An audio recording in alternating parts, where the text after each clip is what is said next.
नाज़रीन, आपने सुना ही होगा कि 5 नवंबर की रात को इजरायली फुटबॉलर्स ने तहलका मचाया है एम्स्टर्डम में, लेकिन जो वेस्टर्न मीडिया है उन्होंने इसको बिल्कुल ही गलत तरीके से पैकेज करके दिखाया है। उन्होंने इस तरह का तासुर पेश किया है कि एम्स्टर्डम में होने वाले इन तमाम लोगों के साथ जो हुआ वो बड़ा गलत था और बिल्कुल अनप्रोवोक था। आइए आज हम आपको इसकी सच्चाई और हकीकत से आगाह करेंगे। 5 नवंबर की रात को इजरायली फ़ुटबॉल फैंस एम्स्टर्डम पहुँचे।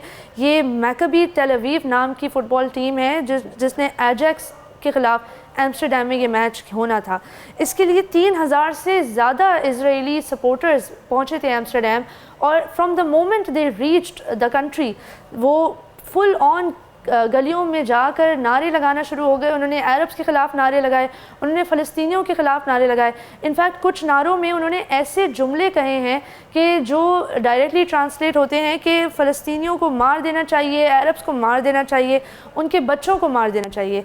इस किस्म के नारेबाजी और इश्तियाल अंगेज़ी के साथ साथ उन्होंने कई जगह जो फ़लस्तीनी झंडे नस्ब हुए हुए थे उनको फाड़ दिया और कई एंटी इजराइल प्रोटेस्टर्स के ऊपर अटैक भी किया। कई फ़लस्तीनी लोग जो एम्स्टर्डम में फ़लस्तीन से माइग्रेट करके आए हैं और रह रहे हैं उनको भी तशद्दुद का निशाना बनाया है इन फुटबॉल प्लेयर्स ने। और इसका रद्द अमल में क्या होता है कि हम देखते हैं कि तमाम BBC से लेकर CNN से लेकर तमाम चैनल्स इसको एक पोग्राम का लफ्ज़ दे रहे हैं। पोग्राम क्या है?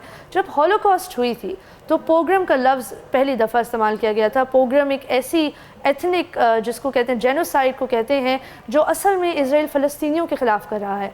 और CNN और BBC और ये तमाम बड़े इदारे जो इसको कवर करते आए हैं उन्होंने कहा कि ये पोग्राम इजरायली सिटीजन्स के ख़िलाफ़ हुआ है, विच इज़ टोटली रॉन्ग। यहाँ नाज़रीन आपको ये भी बताते चलें कि एम्स्टर्डम सिटी काउंसिल का कहना है कि ये एक बड़ी क्लियर कट कहानी नहीं है। इसमें सिर्फ फ़लस्तीनी प्रोटेस्टर्स को नहीं इल्ज़ाम ठहराया जा सकता उनके ऊपर, और उन्होंने एक मीटिंग भी करनी है जिसका UK, यूरोप और US की तरफ से काफ़ी सख्त रद्द-ए-अमल सामने आया। उन सब ने कंडेम किया इस मीटिंग को।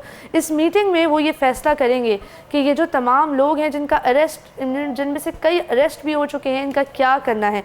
लेकिन at the same time Netanyahu ने अपनी तरफ से सख्त रद्द-ए-अमल का इज़हार करते हुए 3 एरोप्लेन्स भेज दिए हैं कि इन प्लेन्स में भर कर वो अपने इजरायली सिटीजन्स को बग़ैर किसी अकाउंटेबिलिटी के, बग़ैर किसी जस्टिस के वापस ले आएंगे। अच्छा, इसमें डिसइंफॉर्मेशन का कितना आप देखें हैवी रोल रहा है? डेफिनेटली आई थिंक डिसइंफॉर्मेशन का बहुत गहरा ताल्लुक होता है सही इन्फॉर्मेशन को छुपाने से। जब आप आवाम को तकरीबन जो तमाम इन्फॉर्मेशन है वो नहीं प्रोवाइड कर सकते तो फिर आप चुप रहें, और आप ये नहीं कि आप झूठ। एग्जैक्टली। और आप ये देखें जिस तरह इसको पोर्ट्रे किया गया इस वाक़ये को, जिसमें जो प्रोवोकेशन भी थी वो इजरायली फुटबॉल टीम सपोर्टर्स की तरफ से की गई थी, उसको इस तरह उसके पोर्ट्रेयल हुआ है। एक्चुअली जितना जो 50,000 लोग फ़लस्तीन में शहीद किए गए हैं उनका तो इस तरह किसी ने भी रिपोर्ट नहीं किया, लेकिन इसको तो इस तरह रिपोर्ट किया गया जिस तरह आपने कहा कि जैसे होलोकॉस्ट का कोई दोबारा कोई वाक़या हुआ हो।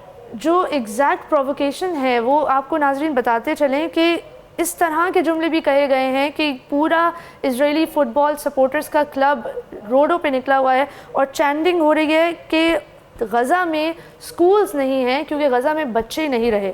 और इसके ऊपर इस तरह के जुमलेबाजी पर वो लोग नाच गाना कर रहे हैं, मॉक कर रहे हैं उन तमाम अरब्स को जो रोड पर हैं एम्स्टर्डम में। तो ये काफ़ी जो है सीरियस सिचुएशन बन गई है एम्स्टर्डम के लिए। 62 जो है ऐसे लोग हैं जो अरेस्ट हो चुके हैं इस वक्त, और 5 एंटी इजराइल प्रोटेस्टर्स भी अरेस्ट हो चुके हैं।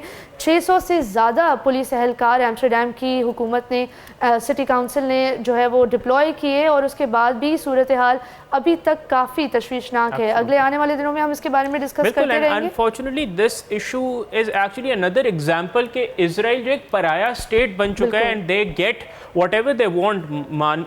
मतलब जो भी चीज़ें और ये मामलात भी उन्हीं की तरफ से इनिशिएट किए जाते हैं and then they just get away with it.